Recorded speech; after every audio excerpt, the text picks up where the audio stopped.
NEET aspirants and பேரண்ட்ஸ்க்கு ரொம்ப முக்கியமான ஒரு அப்டேட் வந்து தமிழ்நாடு மெடிக்கல் செலெக்ஷன் கமிட்டி இன்னைக்கு கொடுத்துருக்காங்க.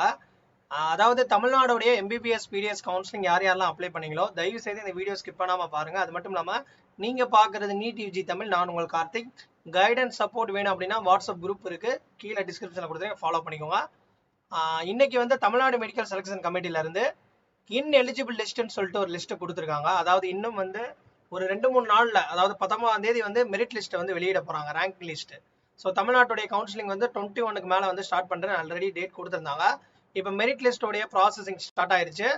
அந்த மெரிட் லிஸ்ட்ல ஒரு சில கேண்டிடேட்ஸோடைய அப்ளிகேஷன் வந்து இன்எலிஜிபிள் பண்ணியிருக்காங்க. இன்எலிஜிபிள்னா அவங்கள வந்து பாத்தீங்கன்னா இன்னும் வந்து மெரிட்ல கொண்டு வரல. காரணம் என்னன்னா அவங்க ஒரு சில அவங்க கேட்ட அந்த ரெக்யூர் டாக்குமெண்ட்ல ஏதாவது மிஸ் பண்ணிருப்பீங்க.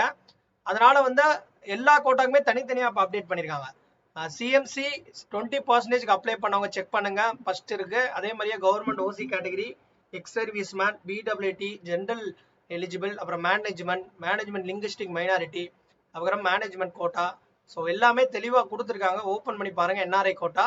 இதுல ஓப்பன் பண்ணி பாத்தீங்கன்னா இப்போ நான் ஜென்ரல் ஓப்பன் பண்றேன். இதுல என்ன சொல்லியிருக்காங்கன்றதை நீங்க படிச்சு பாத்தீங்கன்னா உங்களுக்கே புரியும். இதுல உங்களுடைய அப்ளிகேஷனை ஓப்பன் பண்ணி 17ஆம் தேதி காலையில 10 மணிக்குள்ள என்ன டாக்குமெண்ட்ஸ் வந்து நீங்க மிஸ் பண்ணீங்க, எதனால வந்து உங்க இன்எலிஜிபிள் பண்ணாங்க, அதை வந்து நீங்க ஓப்பன் பண்ணி செக் பண்ணி அதை அப்லோட் பண்ண சொல்லிடுறாங்க. ஓகேவா? ஸோ அதை கொடுத்த அந்த நாளைக்கு காலையில 10 மணிக்குள்ள அப்டேட் பண்ணணும். அதுதான் லாஸ்ட் டேட். இதுல யாருக்கு வந்து இந்த மாதிரி இன்எலிஜிபிள் பண்ணிருக்காங்க அப்படின்ற உங்க அப்ளிகேஷன் நம்பர் நோட் பண்ணிருப்பாங்க.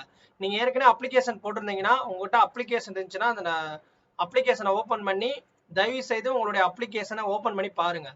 அதுல உங்களுடைய அப்ளிகேஷன் நம்பர் இந்த லிஸ்ட்ல இருந்துச்சு அப்படின்னா நீங்களா அந்த அப்ளிகேஷன்ல இன்எலிஜிபிள் லிஸ்ட்ன்ற மாதிரியா அவங்க சொன்ன டேட்குள்ள அவங்க என்ன மிஸ் பண்ணீங்களோ அந்த டாக்குமெண்ட்ஸும் உங்க லாகின் ஓப்பன் பண்ணி பார்க்க சொல்றாங்க.